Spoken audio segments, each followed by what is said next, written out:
Hello, Trà Vinh xin chào các bạn. Hôm nay thì mình lại tiếp tục chia sẻ cái món thịt nguội nè, chả lạnh, đơn giản dễ làm.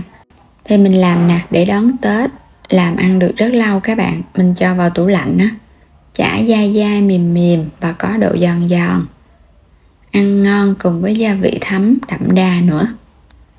Thì mời các bạn cùng vào xem video và vui lòng đăng ký kênh để nhận những video mỗi ngày ủng hộ mình nhé. Trước hết thì mình chuẩn bị phần nguyên liệu nè. Mình có ở đây là 500g da. Tiếp theo là 700g thịt. Thì mình dùng là thịt nạc lưng nè và thịt trái thăng, củ hành tím để chút mình luộc. Bắt một cái nồi nước nè. Các bạn sẽ sắc củ hành tím mình cho vô. Nước vừa sôi lên thì mình sẽ cho da vô mình luộc nha. Luộc với củ hành giúp khử mùi của da nó không có bị hôi á. Và các bạn luộc 10 phút. Trong lúc đó thì mình đi cắt thịt luôn. Thịt nạc lưng các bạn sẽ cắt ra những cái lát mỏng mỏng. Xong rồi cái mình cắt sợi lại nha. Đừng có nhỏ quá.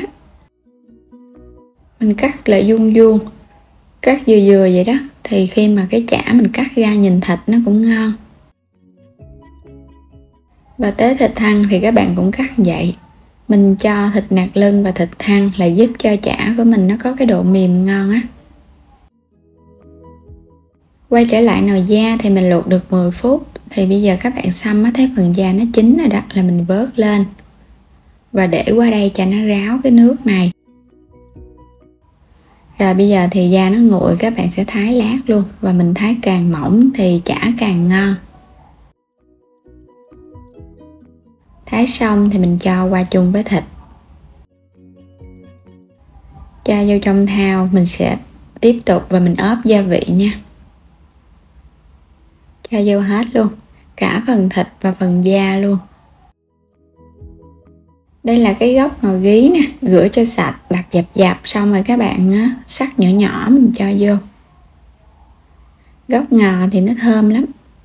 Và đây chính là cái giò sống. Thì mình dùng 300g giò sống. Giò sống thì mình xay ra cùng với một muỗng canh nước mắm và 2 tép tỏi.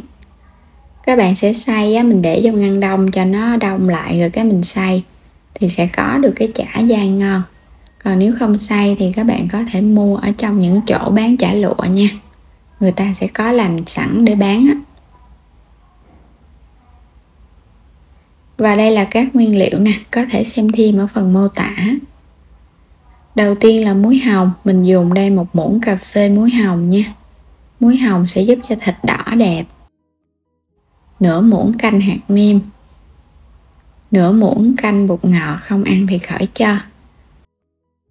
Tiếp theo là nước mắm ngon. Thì mình cho vào đây 2 muỗng canh nước mắm ngon. Rượu mai quế lộ, 2 muỗng canh luôn. Rượu mai quế lộ, các gia vị này thì các bạn tìm mua trong chợ nha. Những cái quầy tạp hóa bán gia vị là có bán á. Tỏi băm thì mình cho 1 muỗng canh, 1 muỗng canh hành tím băm. Và cho vào đây 2 muỗng canh bột năng hoặc là bột bắp giúp cho chả nó dai ngon. Tiêu xạ. Phần tỏi mình phi thơm lên, mình sẽ cho vào đây 1 muỗng canh dầu tỏi cùng với tỏi phi. Rồi bây giờ mình sẽ trộn đều cái phần gia vị lên để cho thịt đó nó ngấm gia vị. Và trong lúc trộn các bạn nhớ mình bóp cho thật là nhiều nha, để cho nó ngấm đều gia vị cũng như là nó hòa lẫn với nhau á. Quết một chút xíu nha, để cho nó dai ngon. Rồi bây giờ mình sẽ để đây mình ốp nửa tiếng đồng hồ. Có lá chuối thì các bạn dùng lá chuối, hoặc không có thì mình dùng giấy nến. Lót trên là cái bọc ni lông hoặc là cái màng bọc thực phẩm.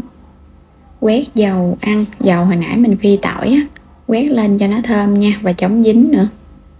Rồi bây giờ cái phần thịt đã ốp được nửa tiếng, các bạn sẽ múc ra. Thì cái phần thịt này thì mình sẽ chia ra làm 3 phần. Chia cho đều thì đòn chả ra nó đều. Rồi các bạn sẽ túm cái bọc lại nha. Và mình đè đè nó cho nó hơi chặt chặt lại, nó tạo hình đẹp hơn. Rồi túm 2 cái đầu lại nha. và mình cuốn giống như là mình làm bánh tét vậy đó. Hai cái đầu thì các bạn sẽ túm nó lại, rồi xong cái mình buộc cố định ở giữa. Rồi bây giờ mình dùng cái muỗng á, các bạn sẽ ép cho nó dẻ xuống. Chả này á, thì càng dẻ thì nó càng ngon.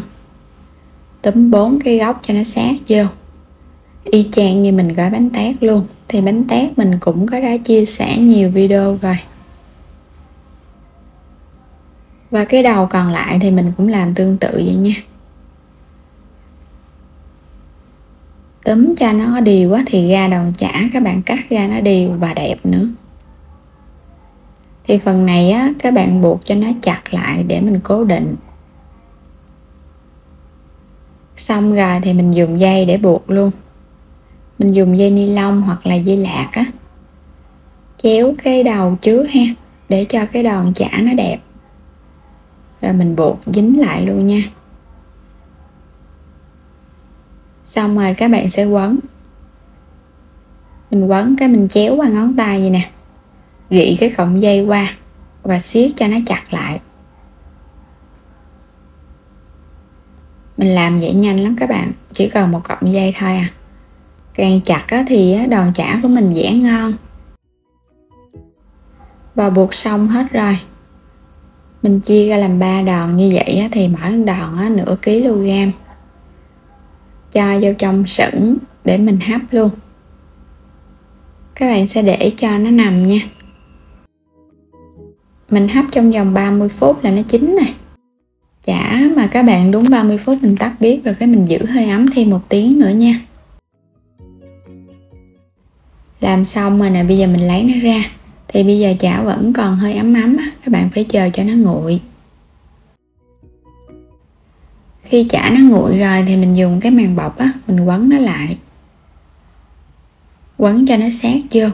Xong rồi cái mình để vô tủ lạnh đó các bạn. Mình để như vậy thì chả nó không có bị khô cái lớp ngoài nè. Và nó lỡ nó có ra nước nó cũng không có bị dơ tủ nữa. Xong rồi nè, bây giờ cho vào tủ lạnh nha. Mình để tủ lạnh nó được qua 1 đêm. Hoặc là các bạn để vài tiếng cũng được. Đòn chả nó dẻ, lạnh thì nó dai và nó nặng tay hơn nữa. Cắt ra có cảm giác nó dai á. Wow, ngon quá nè. Bên trong thịt ửng hồng và có gân gân, nhìn ngon hấp dẫn. Chả lạnh hay là jumbo thịt nguội, một món đơn giản để đón Tết. Thì mình làm những cái này nè, đông lạnh, các bạn ăn được vài tháng luôn nha. Thích hợp cho dịp Tết nè. Tại vì mình ăn mình khỏi cần phải làm á. Làm một lần thôi à. Có thể đãi khách hoặc là mình ăn trong gia đình. Làm theo cái gia vị này thì chả nó vừa, rất là vừa miệng luôn. Ăn cùng với muối tiêu chanh hoặc là muối ớt chanh. Rồi bây giờ mình sẽ dắt chanh vô để thưởng thức nha.